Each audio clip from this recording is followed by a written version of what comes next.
Beyond the physical brain lies the ether, the fifth element, the non-local memory of the cosmos. This is the Akasha, where every vibration is etched into the fabric of space-time itself. Nothing is lost. Every whisper, every intent, and every heartbeat is a permanent record. Modern physics calls this the zero-point field. The ancients called it the Book of Life. Entering the Akashic records requires the clear sight of the pineal stargate we previously unlocked. Here, the seeker encounters the law of karma, the Sanskrit word for action.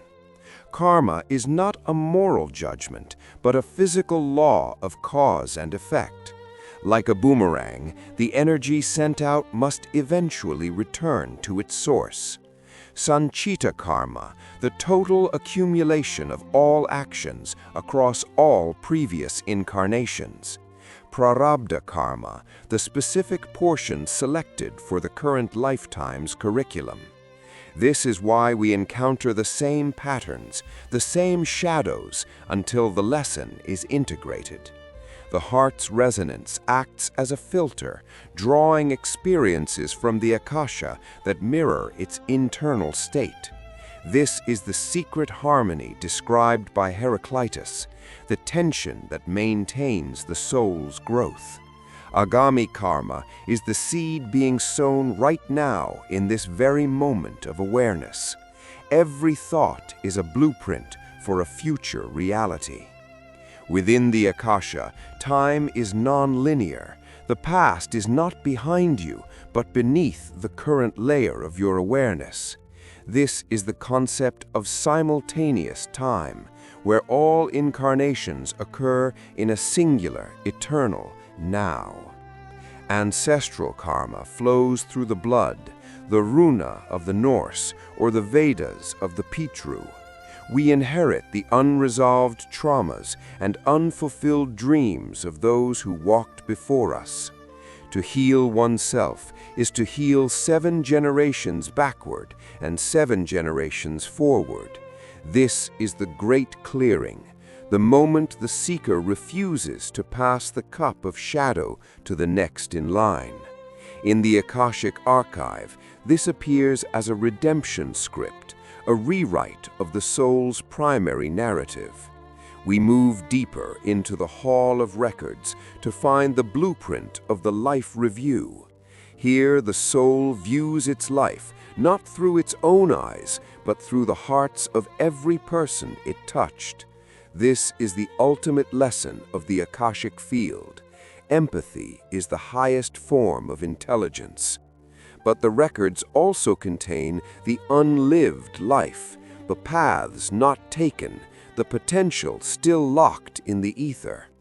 To access this potential, one must raise their vibration to match the frequency of the higher self. This is the solar body of the alchemists, the vehicle for navigating the higher dimensions of the archive. We reach the inner sanctum, where the individual soul record merges with the universal record. I am that, the realization that the library and the librarian are one and the same. The Hall of Records is not merely a library of the past, but a laboratory of the future. Here, the seeker encounters karmic residue, the magnetic charge left by unresolved emotional loops. These charges act as gravitational wells, pulling the soul towards specific geographical and cultural coordinates. The soul contract is drafted, not in ink, but in the geometry of necessity. It is a mathematical equation designed to balance the ledger of the previous cycle. We examine the Dharma, the counterweight to karma. It is the path of right action that accelerates the soul's evolution. In the archive, the Dharma appears as a golden script, the highest potential timeline available to the traveler. To follow Dharma is to swim with the current of the Tao, reducing the friction of the material world. However, free will remains the wild card, the ability to deviate from the script at any moment. This tension between destiny and choice is what creates the drama of rebirth. As the review concludes, the soul prepares for the projection, the move from the archive back into the physical womb. This is the silver cord, the energetic tether that connects the soul to its next biological vessel. The traveler witnesses the conception of form, the intersection of spirit and matter at the cellular level. In this state, the soul retains its cosmic memory for a final few moments. The vibration of the name is chosen, the frequency that will call the soul into its new identity. The weight of the world begins to settle, the gradual densification of consciousness into bone and blood. The Akashic library begins to fade, replaced by the rhythmic thumping of a mother's heart. This is the great forgetting, the sipping of the river Lethe. Every life is a new chance to solve the same ancient riddle. The guardian of the threshold nods, the contract is signed, the descent is finalized. The descent is a deliberate slowing of vibration. The soul moves from the fluid light of the Akasha into the calcification of the physical dream, a process the ancients called the fall into generation. You do not choose your life based on comfort, but on the karmic coefficient, the exact mathematical pressure required to crack the shell of your current ego. The Council of Seven, the planetary intelligences, review the soul's geometry, ensuring the new life path aligns with the music of the spheres. Every accident of birth is a calculated intersection of time, space, and biological lineage, designed to serve the great work of the spirit's return to source. The amnesia of the womb takes hold. The vast library of the Akasha is compressed into a single localized point of I am, the seed of the new personality. This amnesia is the mercy of the universe.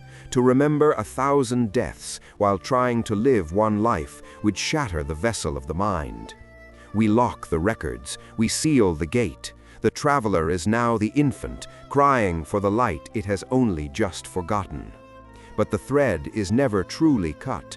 The silver cord remains, a hidden tether to the timeless self that waits beyond the reach of the wheel. Now we turn our gaze to the mechanics of the return. How do we break the wheel? How do we awaken within the dream? Part 2 ends here. The descent is complete. We stand at the precipice of the great awakening.